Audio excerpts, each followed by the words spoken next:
నమస్కారం అండి. చూసుకున్నట్లయితే సంవత్సర పరిపాలన జూన్ 12తో పూర్తయింది. దాంతోపాటు మాజీ ముఖ్యమంత్రి గారు ఈ రోజు 18వ తారీఖు జూన్ 18న వెళ్ళబోతున్నారు. సత్తెనపల్లి నియోజకవర్గం ఎలా అనిపిస్తుంది? అక్కడ పార్టీ కార్యకర్త చనిపోవడం జరిగింది. కొన్ని ఇబ్బందులు పెట్టారు టీడీపీ ప్రభుత్వాలు అంటున్నాయి. అక్కడ ఉన్న మాజీ ఎమ్మెల్యే రికార్డింగ్ న్యాస్ వేసుకుని రోడ్డు మీద తిరగమని చెప్తున్నాను మేము. ఎలా ఉంది సార్? కార్యకర్తను పరామర్శించడానికి పర్మిషన్ లేదు. పొదిలి వెళ్ళి వచ్చినప్పటి నుంచి సెక్యూరిటీ ఇవ్వలేమని పోలీసు వాళ్ళు అంటున్నారు. అవును, కావాలనే అక్కడ అల్లరి చేస్తున్నారు, ట్రాఫిక్ జామ్ చేస్తున్నారు, ప్రజలు ఇబ్బంది పెడుతున్నారు. అది అంటే ఆయన మీద రాళ్లు కానీ చెప్పులు కానీ వేశారు కాబట్టి పోలీసు వాళ్ళు అంటున్నారు. మీరు కరెక్ట్ క్లారిటీ ఇవ్వండి, ఎంతమంది వస్తారో. ఇప్పుడు మనకి ఏ ఆంధ్ర మూమెంట్ లో సోడా బొట్లు గుళ్ళు పిన్నులు వేశారు కదా, ఆ పిన్నులు లోడ్ చేసి కొడితే రేపటి మీటింగ్లు పెట్టరు. కార్యకర్తను కలిసేదే ఎంతమంది వస్తారో చెప్పలేము. ఎందుకంటే స్వచ్ఛందంగా వచ్చే వాళ్ళు లెక్క తెలియదు అంటున్నారు వీళ్ళు. ఇప్పుడు వైసీపీ అసలు వచ్చేవాళ్ళు జనం కరువు అయిపోయారు. వాళ్ళకి బెల్లం పెట్టినా కూడా ఈగలు రావట్లేదు. అలాగే జనం మీటింగ్ పెట్టిన జనం రావట్లేదు. గతంలో గెలుపు సమయంలో ఎలక్షన్ రిజల్ట్ రాగానే ఈయన ఇబ్బందులు గురి చేసి అరెస్ట్ చేశారు నాగమల్లేశ్వరరావు అనే వ్యక్తిని అంటున్నారు. చెప్పాను సార్, వాళ్ళ పాతాళలోకి వెళ్ళిపోయారు. కొన్ని వందల కిలోమీటర్ల లోపలికి వాళ్ళు బయటకు రావాలంటే 100 సంవత్సరాలు పడుతుంది. ఈ లోపు వాళ్ళు ఉండో చచ్చిపోతారు. మరి ఏంటి సార్ ఈ రోజు అడ్డుకుంటాం అంటున్నారు పోలీసులు? అడ్డుకున్నా మేము వెళ్ళేదే నడుచుకుంటా ఆయన అంటున్నారు. ఆ పోలీసులే కదా నువ్వు ఉపయోగించి అంత జనాలు కొట్టించావు. ఆ పోలీసులు నిన్ను కొట్టడం రెడీగా అవుతున్నారు కదా. మీడియా ముఖంగా పోలీసు వాళ్ళు క్లారిటీ ఇవ్వమన్నారు సార్, ఇవ్వలేమంటున్నారు వీళ్ళు. ఎవరు ఇవ్వలేదు అనేది సిఐ గారు ఎస్ఐ గారు కూడా అక్కడ నియోజకవర్గంలో అడిగారు. ఎంతమంది వస్తే అంతమందికే ప్రొటెక్షన్ ఇస్తాం కానీ విగ్రహావిష్కరణ ఉందన్నారు, ర్యాలీ ఉందని చెప్పలేదు. అవును, ఒకటి పెట్టి ఒకటని చెప్పి ఇంకో దానికి వస్తుంటాయి జనాలు. భోజనాలు పెడతా ఉంటాయి, జనాలు వచ్చేస్తారు కదా. అప్పుడు ఏం చేస్తాం మనం? దాన్ని మనం కంట్రోల్ చేయలేము. కుప్పంలో ఘటన ఎలా అనిపించింది? మహిళను చెట్టుకు కట్టేసి అప్పు ఇవ్వాలని చెప్పారు కదా, హోంమంత్రి గారు కూడా పాపం ఎమ్మటిని స్పందించారంటున్నారు. దాని గురించి సీఎం చంద్రబాబు నాయుడు ఇమీడియట్గా యాక్షన్ తీసుకుని వాళ్ళని అరెస్ట్ చేసి లోపల పెట్టుకోవడం జరిగింది. ఎలా ఉంటుంది సార్ ఈ రోజు పర్యటనలో ఏదైనా గందరగోళం చోటు చేసుకుంటారు? పర్యటన జరగదు కూడా నా ఉద్దేశం. అడ్డుకుంటారా పోలీసులు ఖచ్చితంగా? బ్రహ్మాండంగా. Right sir. అండి, సంవత్సర పరిపాలన ఎలా ఉంది సార్? కూటమి ప్రభుత్వం వచ్చింది కాబట్టి ముగ్గురు కలిసి వచ్చారు. మొన్న 12కే సంవత్సరం అయ్యింది. సంక్షేమ పథకాలు కూడా ఒక 3 అమలైనాయి. First time pension, next time gas బండ్లు, తోటిదేమో తల్లికి వందనం ఇచ్చారు. ఎలా అనిపిస్తుంది? మాకైతే జగన్ ప్రభుత్వం బాగుందండి. నాకు అంత డెవలప్మెంట్ ఉన్నట్టు ఏం కనిపించలా. అంటే రోడ్లు అంటే వేస్తున్నారు, అక్కడక్కడ వేస్తున్నారు కానీ ఆల్ ఓవర్ గా అభివృద్ధి శూన్యమే. ఊరినే ఈయన ఏదో హైటెక్ ముఖ్యమంత్రి అది ఇది హడావుడి చేశారు కానీ ఏముండదు, ఏమి లేదు. ప్రభుత్వాలు ఏంటంటే ఏం చెప్పినా నిబద్ధతగా ఉండే, రూపాయి అప్పు చేసినా జనానికి వచ్చాడు. అవును, నిజం. ఇప్పుడు జగన్ గారు ఉన్నారు, చెప్పిన కరెక్ట్ చేశాడుగా. కానీ జనాలు మరి ఎందుకో మరి యాక్సెప్ట్ చేయలేదు. చూద్దాం అనుకున్నారు. దురదృష్టం కాదు, మన ఎగిలేదు. అంటే అలాగని నేను జగన్ అమ్మానేం కాదు, జనం చెప్తాను. అదే సార్, అప్పుడంటే వాలంటీర్స్ ఉండేవాళ్ళు, ఏ అప్డేట్ కావాలన్నా ఇమీడియట్ సమాచారం ఉండేది. అదే అయ్యే అసలు ఎదుగుదల ఏం కనిపించట్లా. అసలు జనాల దగ్గరికి వచ్చి పరిపాలన వచ్చేసి సక్రమంగా నోటుకొని నాకేమనిపించలేదు. ఎలా అనిపిస్తాయి సార్ మరి ధరలు? అంటే వాళ్ళు ఎంతసేపు ఏంటంటే సెంట్రల్ గవర్నమెంట్ పెంచే ధరలకు కూడా స్టేట్ గవర్నమెంట్ మీద బ్లేమ్ వేశారు. మరి ఇప్పుడు మాత్రం వాళ్ళది మరి అదే ప్రొసీజర్ వాళ్ళు తగ్గించాలిగా. మరి స్టేట్ గవర్నమెంట్ తగ్గలేదు కదా. ఈ రోజు చూసుకున్నట్లయితే ఓట్ల కోసం పూటకోది, ఓట్ల కోసం స్టేట్ గవర్నమెంట్ పెంచేది ఏం లేదు. పెట్రోల్ ఉంది, స్టేట్ గవర్నమెంట్ సంబంధం ఉందా? ఉప్పులు పప్పులు ఉన్నాయి, స్టేట్ గవర్నమెంట్ సంబంధం ఉందా? అన్ని సెంట్రల్ కదా. మరి స్టేట్ గవర్నమెంట్ పెంచిందని దాని మీద బ్లేమ్ వేశారు. ఈ రోజు సత్తెనపల్లి వెళ్ళబోతున్నారు సార్ జగన్ గారు. పర్యటన ఉంది. పాత కార్యకర్తను పరామర్శకి గతంలో పొదిలి వెళ్ళారు, తెనాలి కూడా వెళ్ళొచ్చారు. ఈ పరామర్శలో ఏంటంటే జనం ఎక్కువ వస్తున్నారని పోలీసులు ఆంక్షలు పెడతామంటున్నారు. ఎలా చూడాలి? ఆయన పాపం మాజీ ముఖ్యమంత్రి గారు కదా. ఏముంది, వాళ్ళు వాళ్ళు పెడతారు, రేపు మళ్ళీ ఆల్ గవర్నమెంట్ వీళ్ళని కంట్రోల్ చేస్తారు. అయితే అది మంచి పద్ధతి కాదు. ఇప్పుడు మనకి ఇండిపెండెన్స్ కంట్రీ, మరి ఎవరైనా ప్రతి ఒక్కరు కూడా ఎవరు ప్రశాంతంగా ఎవరిని ఇబ్బంది పెట్టకుండా ఎవరి కార్యక్రమాలు చేసుకోవచ్చు. మరి అసలు యాక్చువల్గా ఈ పోలీసులతో అనగదొక్కడం అనేది చంద్రబాబు నాయుడు గారు నేర్పించింది. అంతకుముందు లేదు, ఈయన నేర్పించారు పోలీసులను ఎలా వాడుకోవాలనేది. వాళ్ళేమో మీరు పర్మిషన్కి ఎంతమంది వస్తారో చెప్పమంటున్నారు సార్. అంటే మధ్యలో వచ్చే వాళ్ళ గురించి తెలియదు కదా ఎంతమంది స్వచ్ఛందంగా వస్తారు అనేది. మరి చూసుకుంటే ఈ ఆంక్షలు ఎలా ఉండబోతున్నాయి? ఎందుకంటే ప్రతిదీ మేము కూడా బుక్ లో రాసుకుంటున్నాం అంటున్నారు. ఇప్పుడు అలా కాదు. ఇప్పుడు ఏంటంటే జనాల్లో ఈయన మళ్ళీ డెవలప్ అవ్వకూడదు, జనాల్లో వీళ్ళకి ఇతనికి పాపులారిటీ ఉంది, జనాల్ని ఇతను వద్దనుకుంటున్నారు అనే భావన జనాల్లో రావాలంటే జనాలు చూపెట్టకూడదు. అడ్డుకట్ట ఎందుకు? ఎలాగో మాజీ ప్రభుత్వాలకి ఇప్పుడు ఎలాగో స్కోప్ లేదు కదా, మళ్ళీ టైం ఉంది కదా ఎలక్షన్స్ కి, ఎందుకు అడ్డుకోవడం? అంటే ఇప్పుడు నుంచి అనేది దొరుకుతాయి కానీ అప్పటికి పూర్తిగా అణిగిపోతానని బలవానం. ఇప్పుడు నుంచి కంట్రోల్ చేసుకుంటే ఆ రోజుకి మొత్తం అణిగిపోతారనే ఉద్దేశం. పరామర్శకే కదా. నాగమల్లేశ్వరరావు అనే వ్యక్తి పాపం చనిపోయారు ఎలక్షన్స్ నిమిత్తం. అప్పుడు ఓటింగ్ సమయంలో ఓడిపోయిన సంగతి తెలిసి ఆయన ఏదో పర్సనల్ గా కొంచెం ఇబ్బందులు ఉండి కూడా సూసైడ్ చేసుకున్నారు. అంటే ఎందుకంటే ఎలక్షన్ కౌంటింగ్ ముందు పోలీస్ స్టేషన్ లో పెట్టడం జరిగింది ఆయన. సో ఈ ఇబ్బందులన్నీ తాళలేక ఆయన చనిపోవడం, పాప వాళ్ళ కుటుంబాన్ని పరామర్శిస్తానికి వెళ్తున్నారు. అది మంచి పనేగా. ఇప్పుడు ఒక కార్యకర్త చనిపోయినప్పుడు ఒక లీడర్గా చేయాల్సిన పని వాళ్ళ ఓదార్పు ఇవ్వాలి కదా. మరి ఓదార్పు మంచి పని, మరి ఆ ఓదార్పును కట్టుకుంటున్నారని మనం చేయలేదు. ఇక ప్రభుత్వాన్ని ఇక వాళ్ళకి వదిలేయాలి, ఆ విఘ్నత నాలుగు వదిలేయాలి. ఖచ్చితంగా అడ్డుకుంటారంటారు. ఆల్రెడీ బయలుదేరారు సార్ ఇందాక. దాని గురించి నా పాలిటిక్స్ పెద్దగా పట్టించుకున్నాను. ఆ పార్టీ ఈ పార్టీ అని కాదు, జనరల్ చెప్తున్నది. నమస్కారం అన్న.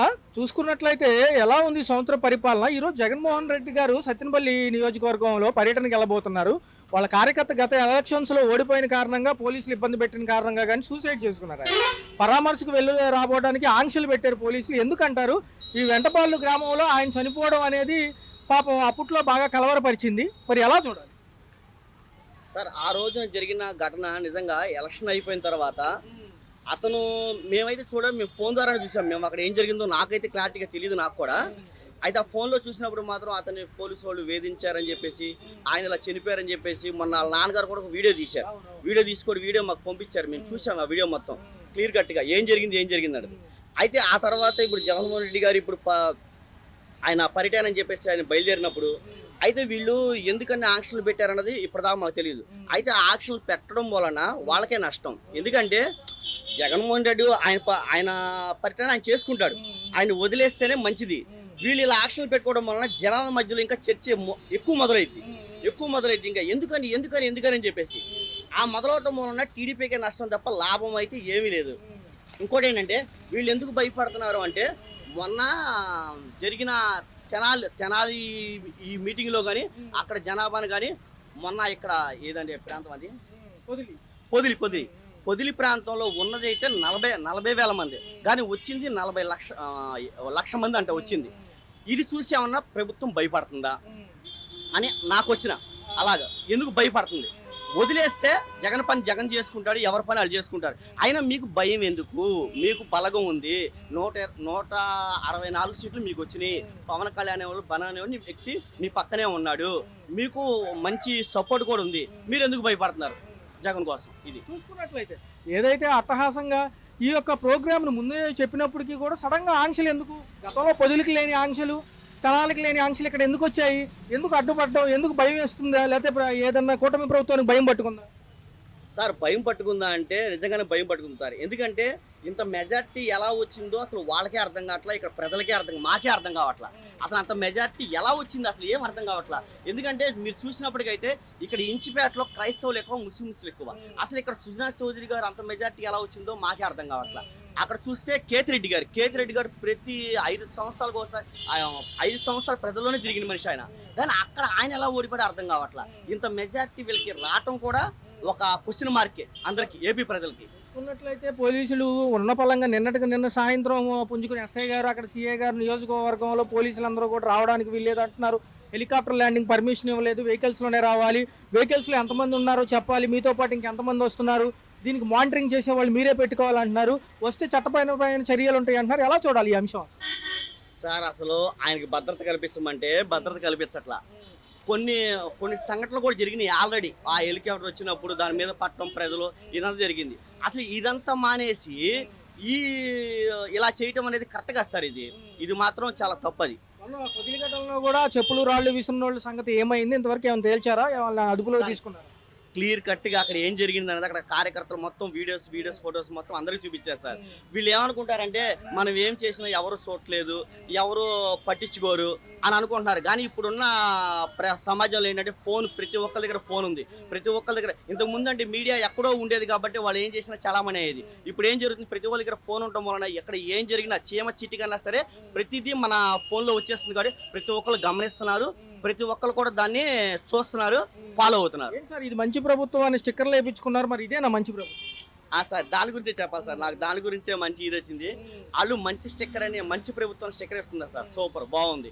మన 1 ఇయర్ పాలనలో మంచి 1 ఇయర్ పాలన అని చెప్పేసి పెద్ద బ్యానర్లు పెట్టారు పెద్ద సార్, బాగానే ఉంది సార్. కానీ నాకు ఇక్కడ క్వశ్చన్ మార్క్ ఏంటంటే వాళ్ళంతా వాళ్ళు మార్కులు వేసుకోవడం ఏంటి సార్? నాకు చిన్నది ఏంటంటే మా అబ్బాయి ఎగ్జామ్కి వెళ్ళాడు సార్. ఎగ్జామ్కి వెళ్ళినప్పుడు ఎగ్జామ్ రాశాడు. ఎగ్జామ్ రాసేసిన తర్వాత మార్కులు కూడా మా అబ్బాయి వేసుకొని టీచర్ గారికి తీసుకెళ్తే టీచర్ ఒప్పుకుంటుందా? టీచర్ గారు ఏమంటారు? అయ్యా ఇది నీ పని కాదయ్యా, పైకి మేము పంపించాలి, వాళ్ళు మార్కులు వేయాలి, నువ్వు మార్కులు వేసుకోవడం ఏంటయ్యా అని చెప్పి దండేస్తుంది. అసలు వీళ్ళు వేసుకోవడం ఏంటి సార్? నాకు అర్థం కావట్లేదు. అంటే వీళ్ళు చెప్పే మెసేజ్ ఏంటో నాకు అర్థం కావట్లేదు. నాకు ఫైనల్ గా చూసుకుంటే కుప్పం నియోజకవర్గంలో ఒక మహిళ డబ్బులు ఇవ్వాల్సి వచ్చిన పరిస్థితుల్లో ఇవ్వలేని పరిస్థితుల్లో ఉన్న మహిళని చెట్టుకు కట్టేసి కొట్టారు. మరి సొంత నియోజకవర్గం అయిన చంద్రబాబు గారు ఏం చేశారు? ఏది హోంమంత్రి గారు కూడా ఏదో ఫోన్లో ఏదో సెల్ఫీ మాట్లాడినట్టే మాట్లాడారు తప్ప అక్కడ నిజమైన న్యాయం జరిగిందంటారా? మరి చూస్తే వైసీపీ వాళ్ళు మద్దతు ఇస్తున్నారు కదా ఇప్పుడు.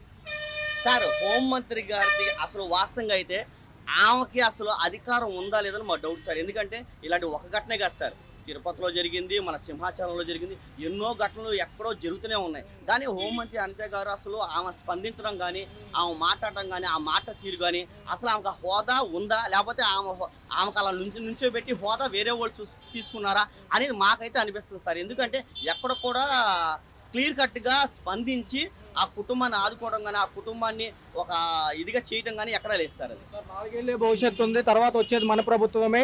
కార్యకర్తలు తట్టుకోండి, కేసులు పెట్టినా ఏం పెట్టినా మేము రాసుకుంటాం పుస్తకంలో, ఎవరు వచ్చినా వదిలిపెట్టను అని జగన్ 2.0 కార్యకర్తకే పెద్దపీట అంటున్నారు. ఎలా చూడాలి? ఇంకా సమయం దగ్గర పడుతున్నట్టే, 1 సంవత్సరం పరిపాలన అయిపోయింది, దగ్గర చూసుకుంటే ఇంకా 4 ఏళ్ళే భవిష్యత్తు ఉంది. ఎలా సార్ జనాలు అయితే ఇప్పటికే డిసైడ్ అయ్యారు సార్. ఈ ప్రభుత్వాన్ని గెలిపించిన తర్వాత ఎంతమంది ఎన్ని బాధలు పడుతున్నారో మాకు తెలుసు. మేము జనాల్లోకి వెళ్తూ ఉంటాం, మాట్లాడుతూ ఉంటాం, ప్రతి ఒక్కరిని పలకరిస్తాం, మాట్లాడతాం. మేము డాక్టర్లు కలుస్తాం, లాయర్లు కలుస్తాం. నేను ఆటో డ్రైవర్ని సార్, నేను ప్రతి దాంట్లో తిరుగుతూనే ఉంటాను. వాళ్ళందరూ చెప్తూనే ఉంటారు. ఇప్పటిదాకా నేను చేసిన సర్వేలో ఏ రోజు ఎప్పుడు ఎవరు కూడా జగన్కి మేమైతే ఓటు వేయలేదని ఇప్పటిదాకా ఎవరు అనలేదు సార్. అది పరిపాలనలో ఎలా ఉంది? ఈ ఇళ్ల స్థలాలు ఏమైనా అందుకున్నాయా? ఏదో జరిగింది అంటున్నారు, ఏమై? బాగానే ఉంది కానీ పోయిన సంవత్సరంలో 550 ఇళ్ళు 350 ఇళ్ళు రాశారు. సుందరైనారు 57 డివిజన్ లంచాలతో పరిపాలన లాగుతుంది అక్కడ. అది చూసుకుంటే ఎందుకు ఇవ్వలేదు మరి పేరు? అది మరి గతంలో ఇచ్చి మళ్ళీ ఎందుకు వెనక్కిపోయింది అంటారు? వెనకపోయినంటే రోడ్డు కట్టడం వచ్చినాయి అని ఆపారు. 66,000 కట్టా ఒక ఇంటికి. అదే ఎలా ఉంది? మిగతా అంశాల్లోకి వెళ్తే కరెంట్ బిల్లు లంచాల మీద ఉందండి. కట్ట చూడాలి మీరు. అది అంటే సంవత్సరంలో కరెంట్ బిల్లు ఎలా ఉంది? కరెంట్ బిల్లు ఎక్కువ వస్తున్నాయండి. రోడ్లు పర్లేదా గతం కంటే? రోడ్లు పర్లేదు. అప్పుడేమో 9 పథకాలు, ఇప్పుడేమో 6 పథకాలు. ఏమేమి అందుకున్నారు ఈ సంవత్సరం? మాకు ఇప్పుడు పథకాలు రాలా. ఇంత మట్టికి కూటమి ప్రభుత్వం అయింది, సభ్యత్వం కాగితాలు ఏమి రాలా. పక్కనోడికి వచ్చినాయి, అటోడికి ఇటోడికి వచ్చినాయి, మాకు రాలా. అది నమస్కారం అండి. సంవత్సర పరిపాలనలో ఎలా అనిపిస్తుంది? అట్టహాసంగా తల్లికి వందనం పథకం మనం రిలీజ్ చేశారు, బాగా క్రెడిట్ అయింది, ఏమన్నా కటింగ్లు పోయి? కటింగ్లు అయితే 2,000 పోయాయండి. ఇద్దరు అంటే ఎంతమంది పిల్లలు ఉంటే అంతమందికి ఇస్తానని అన్నారు. అయితే 2 పిల్లలకి పడ్డాయండి. కాకపోతే ఏంటంటే కట్ చేశారు. అమౌంట్ 15 అన్నారు, 15 కాకపోతే 13,000 వేశారు ఒక్కొక్కళ్ళకి. పరిపాలనలో కరెంటు బిల్లులు, రోడ్డు వ్యవస్థలు ఎలా అనిపిస్తున్నాయి? కొంచెం కరెంటు బిల్లులు భారంగా కరెంటు బిల్లులు కొంచెం భారంగానే ఉన్నాయండి. కేసులు డిపోలో ఇస్తున్నారు కదా, మళ్ళీ డోర్ డెలివరీ లేదు. గతంలో జగన్ గారు డోర్ డెలివరీ ఇచ్చేవాళ్ళు, మరి అది కొంచెం అవకతవకలు ఉన్నాయని మళ్ళీ డిపోలో ఇస్తున్నారు. ఇబ్బందిగా ఉందా? కొంచెం పెద్దవాళ్ళకి అయితే ఇబ్బందేనండి. మామూలుగా చిన్న ఏజ్ వాళ్ళకి అయితే పర్వాలేదు, కానీ పెద్ద ఏజ్ వాళ్ళకి అలా వెళ్ళి తీసుకోవాలంటే చాలా ఇబ్బందిగానే ఉంటుంది. 9 పథకాలు ఉంటాయి జగన్మోహన్ రెడ్డి, అప్పుడు కూడా ఏమన్నా అందుకున్నారా సంక్షేమం? అప్పుడు సంక్షేమం అంటే ఈ తల్లి వందనం తప్ప ఇంకేమీ అందుకోలేదండి. మేము ఇళ్ల స్థలాలు పెట్టాం కానీ ఏం రాలేదు. చూడాలి మరి. ఆయన కూడా జనంలోకి వస్తున్నారు. మళ్ళీ కార్యకర్త పరామర్శకి ఈ రోజు సత్యనపల్లి వెళ్తున్నారు. పల్నాడు జిల్లా ఎలా అనిపిస్తుంది? మంచి పరిణామం. ఆయన కూడా మళ్ళీ జనాలు కలుసుకుంటున్నారు కదా, ఓడిపోయింది. పరిణామం అంటే చెప్పలేనండి, నాకు అంత పెద్దగా ఐడియా లేదు. వస్తే జనాల్లోకి వస్తేనే సమస్యలు తెలుస్తాయి కదా. కొంచెం ఆంక్షలు పెడుతున్నారు సారని రావద్దని. ఎలా ఉంటుంది అంటే కలవడం మంచిదే కదా? ఏమోనండి చెప్పలేను నేను. ఆయన ప్రభుత్వం గురించి నాకు అంత పెద్ద ఐడియా లేదు. వాలంటీర్లు ఉండేవాళ్ళు, ఏదైనా ఇచ్చేవాళ్ళు టయానికి సమాచారం కానీ ఇది కానీ, ఇప్పుడు లేరు కదా మరి. ఏమోనండి, ఏం జరుగుతుంది అనేది ఇంకా పూర్తిగా తెలియదు. ఇప్పుడిప్పుడే కదా అన్ని ఆయన మొదలు పెట్టింది చంద్రబాబు గారు. తెలియదు, చూడాలి. గ్యాస్ సిలిండర్ డబ్బులు పడుతున్నాయి? లేదండి, గ్యాస్ సిలిండర్ డబ్బులు పడలేదండి. పడట్లేదు, పడుతున్నాయి అన్నారు కానీ పడలేదు. గతంలో ఏంటంటే ఈ పెన్షన్ మహిళలకి 1,500 చెప్పారు కదా, ఆడబిడ్డ నిధి కింద ఇస్తామన్నారు. మరి అది టైం పడుతుంది మేడం, కొంచెం వెయిట్ చేస్తారా? టైం అంటే ఇప్పటికే సంవత్సరం అయిపోయిందండి సార్ వచ్చి. చూడాలి ఏమో మరి అది ఎంతవరకు జరుగుతుందో చెప్పలేము. 15వ తారీఖు మహిళలకు ఉచిత బస్సు ప్రయాణం నిజంగా ఉపయోగపడుతుందా, లేదా ఊరినే తిరిగే వాళ్ళకి? ఉచిత బస్సు ప్రయాణం అసలు ఇంకా మొదలే పెట్టలేదు కదండి. మొదలే పెట్టలేదు కదా, అసలు మొదలు పెట్టలేదు. స్కూల్స్ నుంచి అంటున్నారు కానీ మొదలు పెట్టలేదు సార్.